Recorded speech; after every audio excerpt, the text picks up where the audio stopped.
তুই আমার বউ পালাতে সাহায্য করেছিস না? কেন করলি এসব বল। ইশরাত ভয়ে কেঁদে দিল।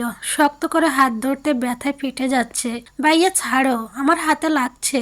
ইশরাতের হাত মুচড়াতে মুচড়াতে উন্নয়ন করে ফারহান ছাড়ার পরিবর্তে আরো শক্ত করে ইশরাতের কবজি চেপে ধরে। এত জোরে ধরেছে যে হাতের হাড্ডি ভেঙে যাওয়ার জোগাড়। সে রীতিমতো হুঙ্কার ছাড়ে, ছাড়বো না।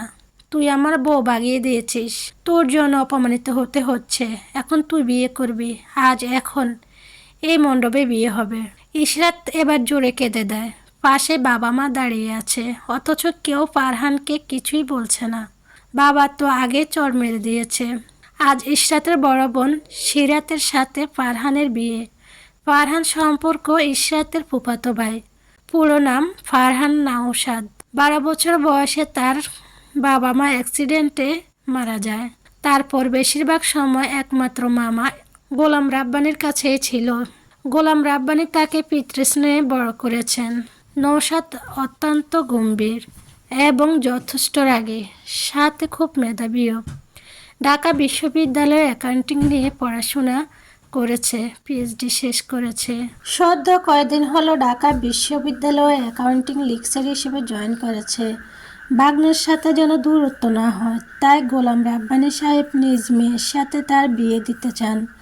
তার ইচ্ছে ফারহানের সাথেই সিরাতের বিয়ে ঠিক হয়। সব কিছু ঠিকঠাক ছিল, কিন্তু বিপত্তি ঘটে পার্লারে গিয়ে। ইশরাত সিরাতকে সাজানোর জন্য পার্লারে পাঠানো হয়। পার্লারে যাওয়ার পর সিরাতের আচমকাই খুব অনিয়ন বিনয়ন করে তার সম্পর্কের কথা জানায়।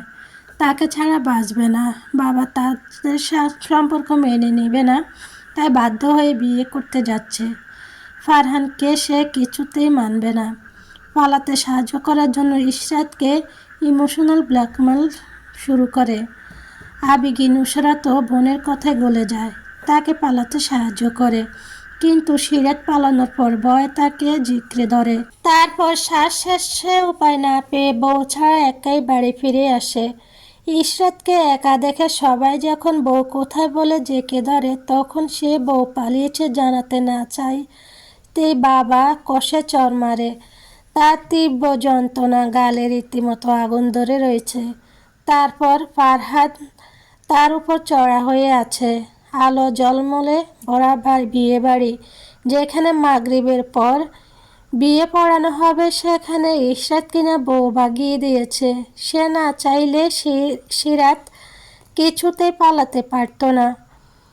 শুধু সে সাহায্য করেছে বলে এই কাজ সম্ভব হয়েছে। তাই তার কাজিন রুফি আজরাইল হবু দুলাভাই তার উপর চড়া হয়ে আছে। ফারহান বরাবরই সবসময় তাকে চুপ রাখে। অবশ্যই